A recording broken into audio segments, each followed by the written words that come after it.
Olá, o Em Dia com a Ciência está começando e hoje nós vamos falar sobre as atividades físicas para portadores do vírus HIV positivo. E para isso nós recebemos aqui no nosso estúdio o professor Alexandre Ramos Lazarotto, que é coordenador deste estudo desenvolvido aqui na Fevale, e também a fisioterapeuta Gabriela Yuhen. Sejam bem-vindos ao programa. Muito obrigado. Obrigada. Bom, professor, eu queria que falasse um pouquinho desse histórico do projeto. Quando começou, como começou, né? Um pouquinho dessa história mesmo. A ideia inicial foi no projeto doutorado pela Universidade Federal do Rio Grande do Sul. Nós começamos a desenvolver o projeto em 2005. Finalizei o doutorado em 2007 e inscrevi o projeto como um projeto de pesquisa aqui da Fevale. E a partir daí, então, nós estamos fechando agora em 2010, 5 anos de projetos de extensão na Universidade Federal do Rio Grande do Sul e também 3 anos de projeto com o treinamento físico a pessoas com HIV/AIDS. Esse projeto começou de um projeto de doutorado que acabou se transformando num projeto de extensão e também no projeto de pesquisa aqui na Fevale. E qual é o objetivo dele? O que vocês pretendem com esse estudo? Com a cronicidade da infecção pelo HIV, principalmente a AIDS, né, que é o estágio final da infecção pelo HIV, tornam-se necessárias estratégias de intervenção para minimizar os efeitos da medicação com esses pacientes. E como é que é feito esse diagnóstico, né? Como é que vocês investigam para fazer essa análise mesmo da pesquisa? Os pacientes chegam com caminhamento médico ou nos procuram e nós solicitamos que seja feita uma avaliação médica. E a partir das necessidades do paciente, nós realizamos uma anamnese e avaliações na área do exercício físico para poder prescrever. O que a gente sabe, de acordo com a literatura, né? É que essa medicação ela aumenta o fator de risco à doença cardiovascular, principalmente porque ela altera o metabolismo de lípides. Ou seja, nós temos cronicamente um paciente que é potencial paciente cardiovascular, pelo uso prolongado da medicação. De 30% a 80% dos pacientes que utilizam medicação anti-HIV, eles vão desenvolver algum aspecto da síndrome lipodistrófica pelo HIV, como a gente chama. Perfeito. E, Gabriela, qual é a sua participação no projeto, assim, enquanto fisioterapeuta mesmo? Qual é a tua função lá dentro dessa pesquisa?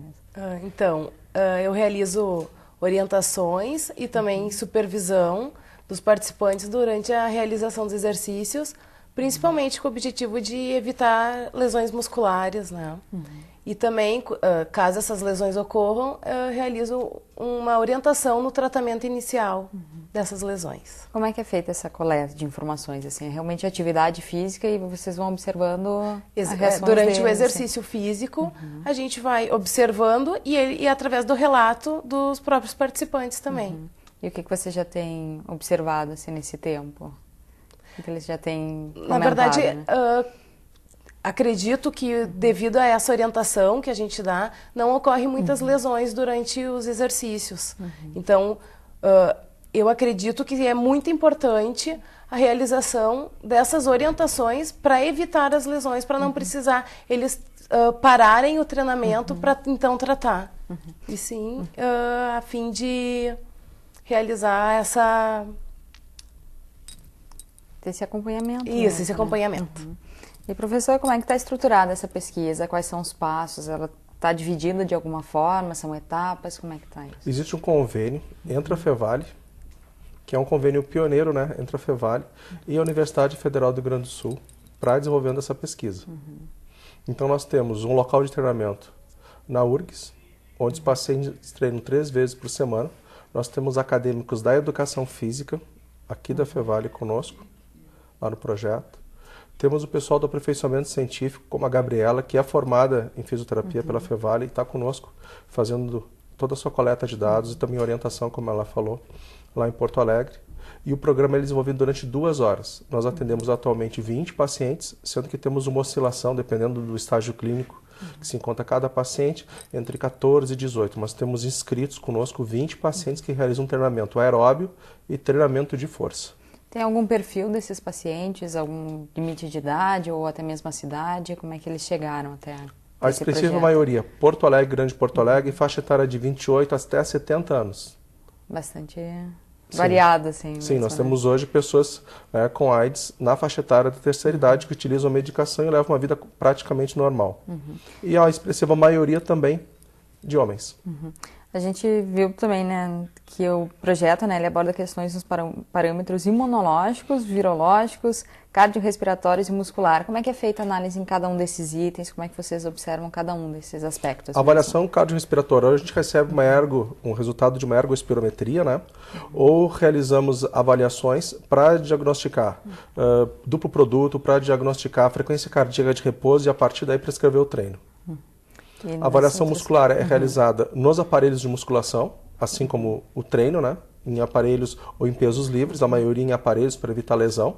E se tem a possibilidade de ocorrer lesão, por exemplo, em termos de coordenação, a Gabriela faz todo esse acompanhamento. Os parâmetros virológicos e imunológicos nós acompanhamos pelo CD4 imunológico e carga viral, o virológico. Então nós temos o acompanhamento frequente desses pacientes. E, por favor, quais são os tipos de exercícios assim que é abordado nos estudos? É realmente essa questão da musculação? Tem algumas 20 minutos de exercício aeróbio e depois são realizados exercícios no aparelho voador, rodana alta, pressão de perna, bíceps e tríceps para a parte muscular. Tem alguma diferença na prática de exercício para as pessoas que são portadoras do vírus HIV positivo? Para quem não é, tem alguma diferença na atividade física mesmo? No projeto a gente trabalha bem em cima das alterações corporais que eles têm pela síndrome lipodistrófica. E a parte daí do treinamento aeróbio é devido eles se tornarem potenciais pacientes cardiopatas.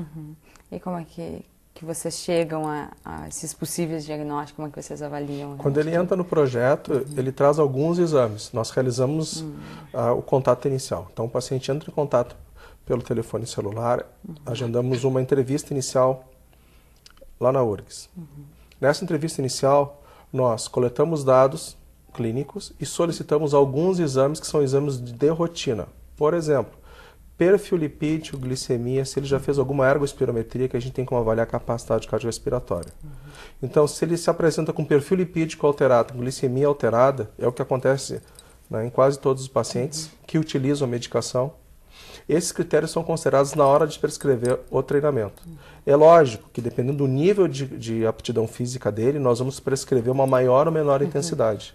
Então, assim como existe todo o planejamento para a medicação, existe o planejamento para o treinamento. O treinamento é uma estratégia terapêutica não medicamentosa. Então, a mesma forma de se proceder com a medicação, com a anamnese, com avaliações, é que nós procedemos em relação ao treinamento. O indivíduo que está com colesterol total alterado, triglicéridos alterado, ele tem que começar a se exercitar literalmente para diminuir esses fatores e, como consequência, o fator de risco à doença cardiovascular.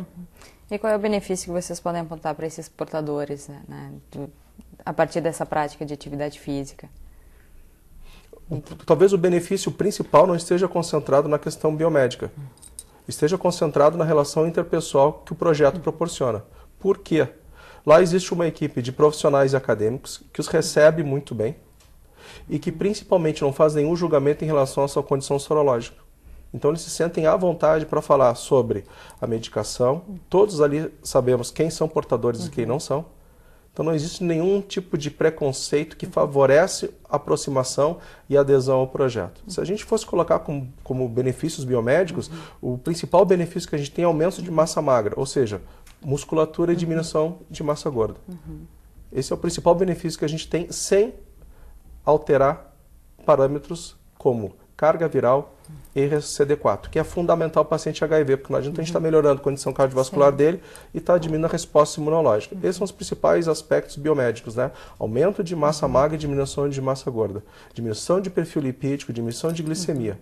Agora, talvez o mais importante que a gente percebe na prática com eles é um espaço onde eles podem discutir sobre a sua doença, onde eles não precisam estar escondendo a sua condição sorológica e onde a gente facilita as relações interpessoais. Um espaço sem preconceito mesmo. Exatamente. E que a grande vantagem de termos acadêmicos da educação física da Fevale é que a gente consegue também educar esses acadêmicos para serem futuros profissionais para trabalharem com pessoas indo com HIV/AIDS. Porque a nossa preocupação, tanto da Gabriela como minha, como todos aqui do projeto, é que a gente consiga capacitar profissionais para trabalhar na área de treinamento com pessoas indo com HIV/AIDS.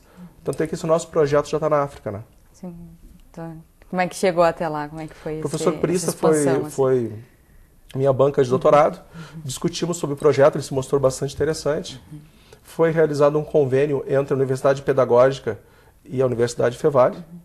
E nós já realizamos algumas viagens aí para ministrar cursos, capacitações, inclusive para o pessoal do mestrado de lá, sobre treinamento físico para pessoas com HIV/AIDS. Então nós disputamos um edital de pesquisa pelo Ministério de Ciência e Tecnologia de Moçambique.